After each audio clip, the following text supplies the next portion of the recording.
with their path to the top 12 seemingly blocked by red tape.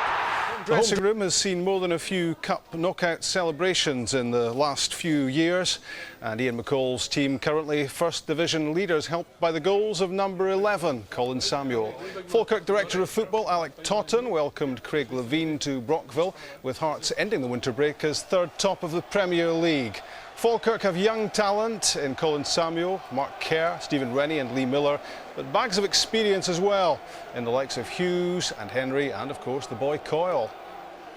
Hearts had 20-year-old Craig Gordon in goal, with on-loan keeper Tepi Moylanen on the bench. Teenager Graham Weir replaced Andy Kirk up front. The referee was Willie Young, and the game didn't take long to come alive.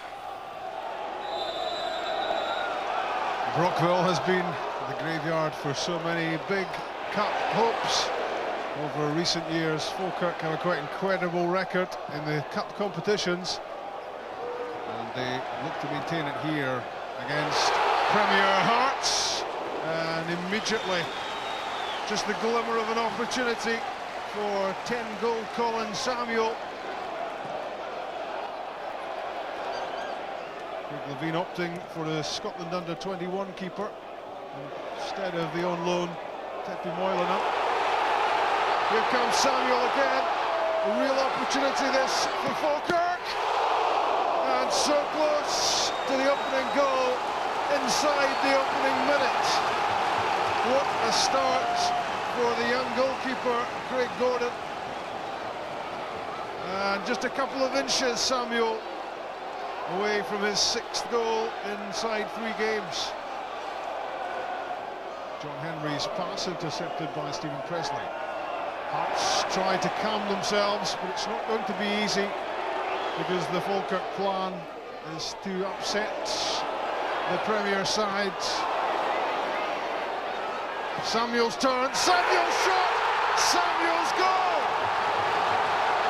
2.5 minutes played, and it was coming.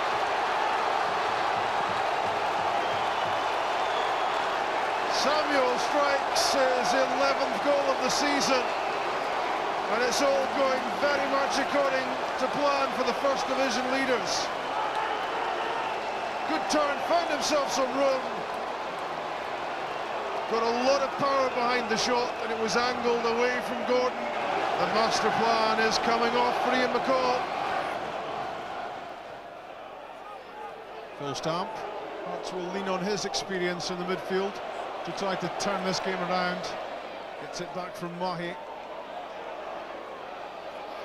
Now Weir, stamp again.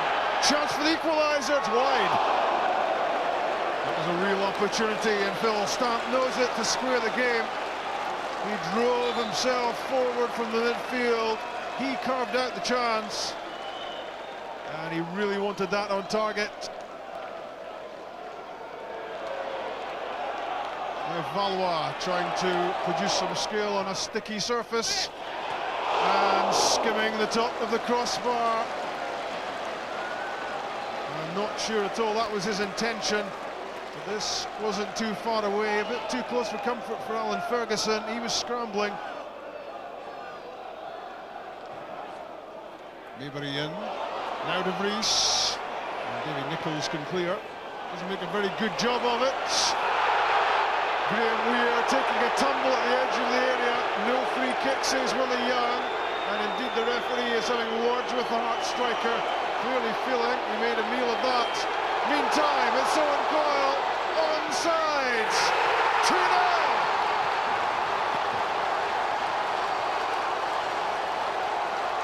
14 minutes gone, Falkirk 2 up. All the composure in the world from a man who knows all about taking chances. It's Coyle's 13th goal of another very productive season, and you just knew that here he would have the beating of Craig Gordon. Ian McCall's team 2 ahead.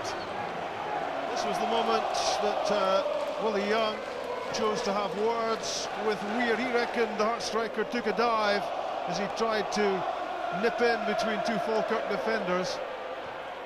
And from there, of course, Falkirk scored. It's Samuel again in behind the Hearts defence. Colin Samuel. Samuel. 3 for Falkirk is quite incredible. It's all falling apart for Hearts. And it's party time for the home team. Yet again, the Tynecastle team opened up at the back. They just couldn't cope with the pace of Samuel. His speed across the surface was remarkable. And for the third time in the match, 20-year-old Craig Gordon, a beaten man. Half an hour played, and what a half hour at Brockville. Unforgettable stuff. Samuel, this time looking to be the set-up man. But Stephen Rennie was never going to catch that.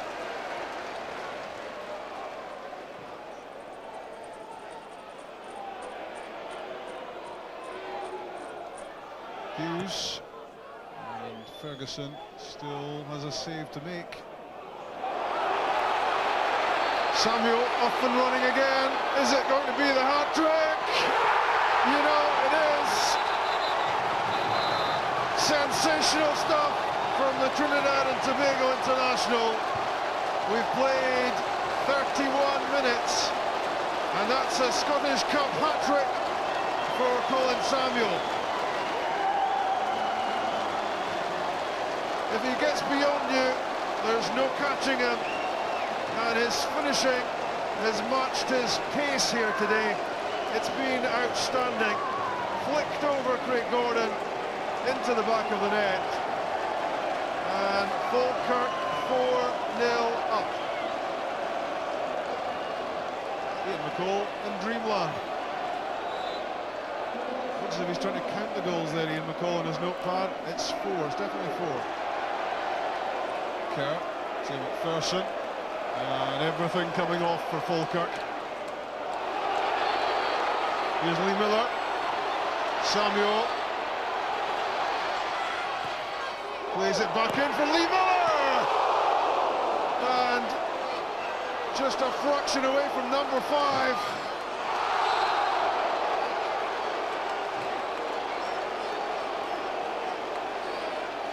Well, it's hard to believe that you're watching First Division against Premier League here, or at least reminding yourself which is which. McPherson to Samuel.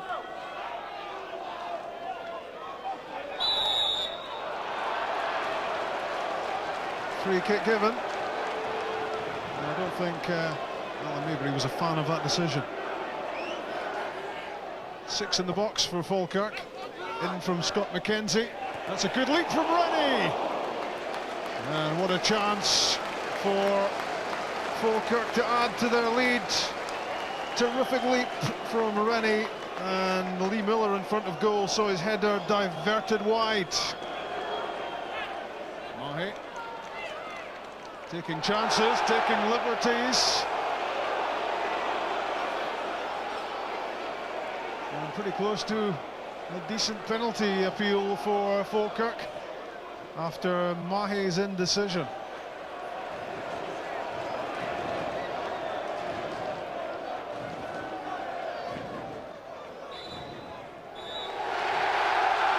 Another remarkable Scottish Cup story has unfolded at Brockville. It's home of the upsets yet again, and Craig Levine's Hearts dismantled by the First Division leaders.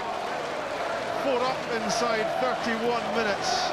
Quite sensational, and Jean-Louis Valois there threw away the strip which was in his hand in disgust as he stormed down the tunnel.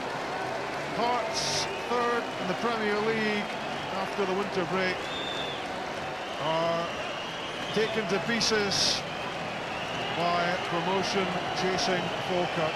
It has been a 5-star performance from Ian McCall and his team, and it's Falkirk who are into the 4th round of the Tennent Scottish Cup. Hearts are out.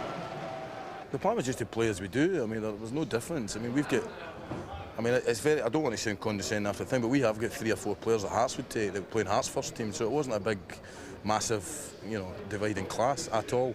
So we just set out our stall to play as we do normally. We've got 4 or 5 bodies out, so we only had 11 to pick from, and they all played excellently. We knew it would be extremely tough here. We knew that. We knew that it's a tight park and the very partisan crowd here. And we knew these things before we came here. And you know, we didn't get it right on the day. It's as simple as that. And you know, I'll hold my hands up. We'll have a look at, you know, our preparation and try and work out how that can possibly happen.